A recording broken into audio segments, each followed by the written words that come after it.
Do you feel exhausted even after a good night's sleep of 6 to 7 hours? If you suddenly started feeling more fatigued, more than usual, then there might be a hidden reason behind it. Hi, guys. Welcome to another episode of Wellness with Ashti. Today, I wanted to talk about something that could truly transform your life. And this is about iron deficiency and iron deficiency anemia. Did you know that 1 in 4 people experience iron deficiency worldwide? That's billions of people feeling tired and weak and not knowing the reason why. But here's the good news. Understanding this common issue is the first step towards feeling better. So stick with me because we're going to uncover the common signs of iron deficiency. We're going to talk about how you can check your iron levels and when you should check your iron levels. We'll also discuss when supplementation is necessary. And most importantly, explore how you can boost your iron levels naturally, even on a plant-based or a vegetarian diet. So first, let's talk about how you can figure out if you're low on iron. Here are some common symptoms of iron deficiency. The first one, like I mentioned earlier, if you're constantly feeling tired or weak, even after a good night's sleep of 6 to 7 hours, this is a good sign that you're deficient in iron. The second sign is pale skin. If you start noticing that your skin is paler than it usually is, and especially around the lower eyelids, that's another sign. The third sign is shortness of breath. If you feel like you are getting tired easily with just a short walk or walking up the stairs, that's another sign. The fourth sign is constant headaches and dizziness.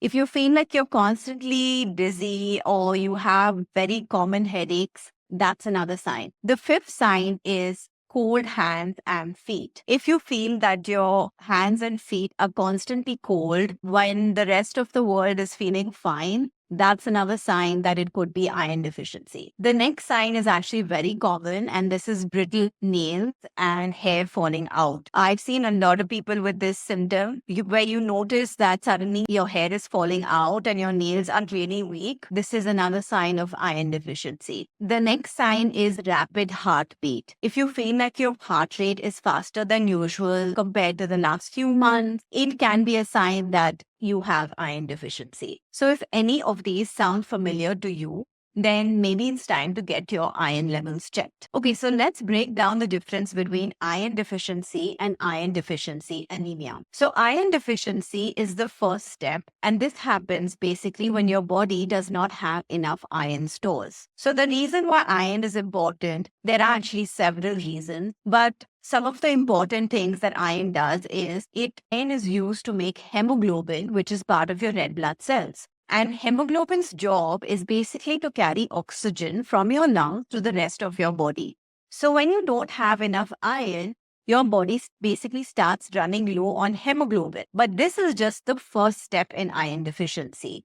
And you might not even notice any symptoms at this point. So the next step is iron deficiency anemia. This happens when your iron levels drop so much that your body cannot make enough red blood cells. And this basically means that now there's not enough hemoglobin to carry oxygen from the lungs to different parts of the body. So obviously, as a result, you might start feeling tired and weak and short of breath and have other symptoms because now your body isn't getting the oxygen it needs. So in simple terms, iron deficiency is basically like your body's iron gas tank is low. And iron deficiency anemia is when that tank is so empty that your body can't run properly. So it's important to understand this difference so you can catch it earlier and it doesn't progress to anemia, leading to other symptoms which affect your daily life. So you might be wondering, why is iron deficiency so common in the world today? There are a few reasons why people end up low on iron, and here are the most common reasons. Number one is, firstly, they aren't getting enough iron in their diet. So if they're following a strict meal plan or they don't have enough variety in their diet, then that's a very common reason that they run low on iron. The second reason is there are times when our bodies just need more iron. This happens when we are growing, and it also happens when we're pregnant or breastfeeding. These are times when our body just needs more iron, and so we should be supplementing or adding more iron-rich foods to our diet. Women also tend to lose a lot of iron during our menstruation. And this is one of the reasons why women during our childbearing years are most prone to iron deficiency. And lastly, there are some health conditions which can make it harder for our body to absorb iron. So if you have some gut issues, or if you have Crohn's disease or celiac disease, or if you have a leaky gut, all of these can really impair our body's ability to absorb iron. So you might be wondering, how do I know if I'm low on iron? The best way to find out is by a simple blood test. One of the important tests is called the complete blood count test, or the CBC. And this basically measures your hemoglobin and your red blood cells. Another test, which isn't very common, but you can use it, is called the serum ferritin test. And this basically checks your iron stores. So if you notice that you have any of these signs, then it's a good idea to get your blood test done and to check if your iron levels are low or not. So next, we're going to talk about supplementation before we get into the differences between animal-based and plant-based iron sources. So when it comes to supplementation, my view is that getting iron from whole foods and the foods that we eat and a balanced diet is basically the best way to go. But sometimes we might need a little help. So if you get a test done and you see that your iron levels are really low, then you can consider taking a supplement, but make sure you are consulting with a healthcare professional or a doctor before you start supplementing, because there are some issues that you can face with supplementation. If you're pregnant or breastfeeding, then it might be wise to actually take a supplement, because during those times, your iron needs are much higher. When it comes to the issues with supplementation, too much iron can also be harmful for our bodies. Iron supplementation can cause upset stomach, constipation, and in some extreme cases, even organ damage. So my advice is, don't just start taking iron supplements before you actually consult with a healthcare professional, and always try to increase your iron levels naturally through your diet. Okay, so now let's talk about the elephant in the room. All of us have heard that heme iron is better absorbed, which comes from animal foods, whereas non-heme iron is not readily absorbed by our body and it's actually a waste. But I'm here to break this myth for you. So like I mentioned, there are two types of iron. The first is heme iron, which is basically found in all animal foods like red meat and poultry and fish. And the second type of iron is non-heme iron. This is present in plant foods. So foods like legumes and lentils and leafy greens like spinach are high in non-heme iron. And there's a very common misconception that non-heme iron or plant-based iron is not readily absorbed by the body and therefore it's basically useless. So let's break down this myth. So the thing is, it is true that non-heme iron, which comes from plants, is not readily absorbed, and heme iron is much more easily absorbed by our bodies. But here's the thing, just because non-heme iron from plants is not readily absorbed, it doesn't mean that it's a bad thing. Let me explain. So the issue is that heme iron from animal sources, even though it's readily absorbed, our body cannot regulate this type of iron very well.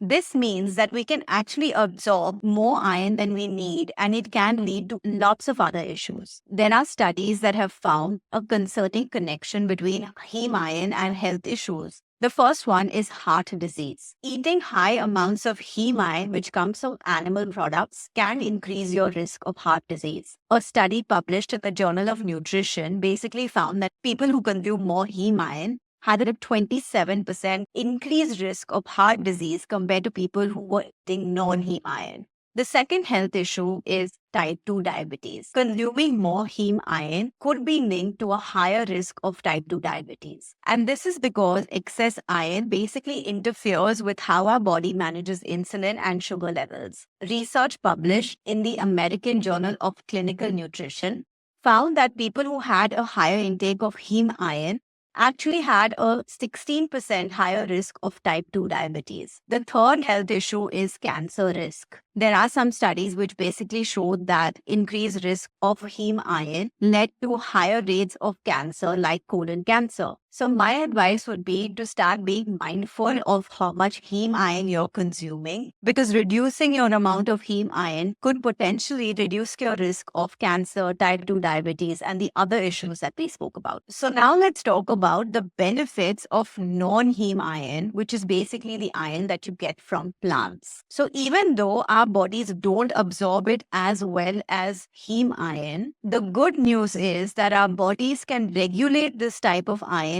much better. So this basically means that we absorb more when we need it and less when we don't need it. Our bodies are intelligent, and when it comes to non-heme iron, it's able to regulate our iron levels much better. And what this does is basically reduces our risk of having too much iron. And we've already spoken about the issues of having too much iron. Plus, plant-based sources of iron come with extra perks. They're packed with fiber and vitamins, which are really good for us. They're also rich in antioxidants, which help protect our cells from damage. They're also high in fiber, which helps our digestion and keeps us full for longer. And they're also low in saturated fat, which is better for our heart health compared to animal products. So it just seems like a win-win, right? So when you understand the difference between heme iron and non-heme iron, it becomes pretty clear that including non-heme sources of iron from plant-based foods are actually beneficial for us, because you're not just getting iron, you're also getting all these other benefits. But like I mentioned, non-heme iron is not easily absorbed. So there are a few things that you can do to really increase the absorption of plant-based sources of iron. The first thing is vitamin C.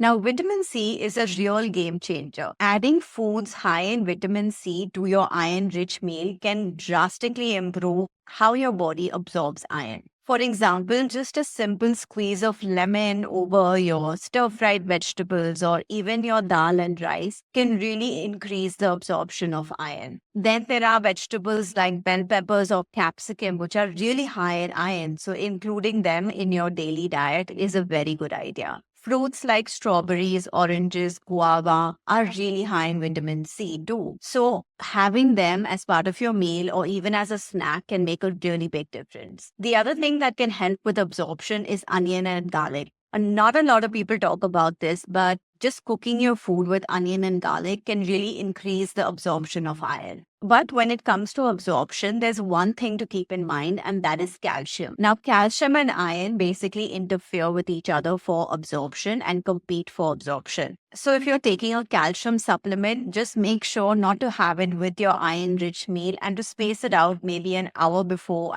or an hour after. The other thing that really inhibits the absorption of iron is tea and coffee. So make sure you avoid things like tea and coffee with an iron-rich meal. You can have it an hour after your meal, but not with your meal. So by paying attention to these small minor details, like when you have your coffee or squeezing a bit of lemon juice on your food or adding onion and garlic to your foods, all of these can really impact how your body absorbs iron. So keep these in mind, because these simple strategies can really help how your body absorbs iron. When it comes to my personal experience with iron levels and hemoglobin levels, I want to share a little bit about my journey. So basically, I was a heavy meat eater and I would eat a lot of red meat. But when I would do my tests like every 6 months, because at that time I was flying, and as a pilot, you have your blood tests every 6 months, I noticed that every single time my hemoglobin levels were actually pretty low. It was about 10 or maybe 10.5 grams per deciliter, which is actually pretty low considering the normal range is between 12 to 16.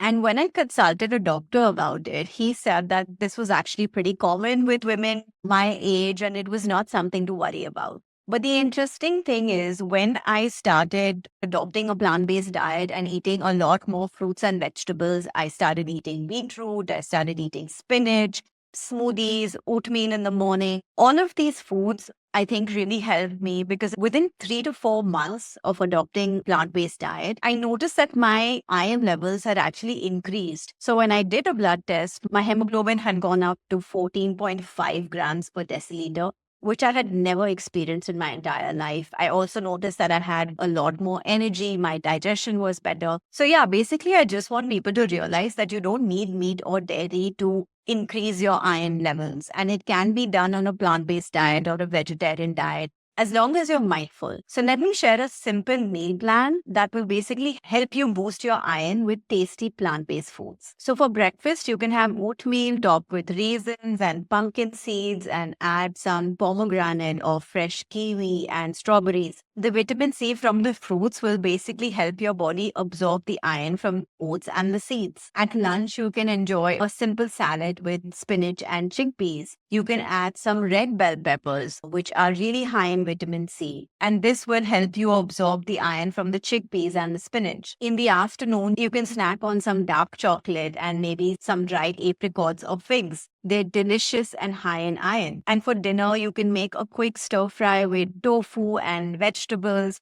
Tofu is also really high in iron and calcium, actually. And you can cook this with garlic and onions, which will actually increase your absorption from these foods. So you get the idea that it's actually pretty simple to start eating iron-rich foods from plant-based sources. Just remember, lentils, beans, and greens are really high in iron. And all of these should be incorporated maybe in every single meal. So oats for breakfast, lentils for lunch, and tofu for dinner. That makes it pretty simple for you to get actually a lot of iron throughout the day. So to sum it all up, I just want you to know that if you are feeling any of these signs that we mentioned earlier, please get tested.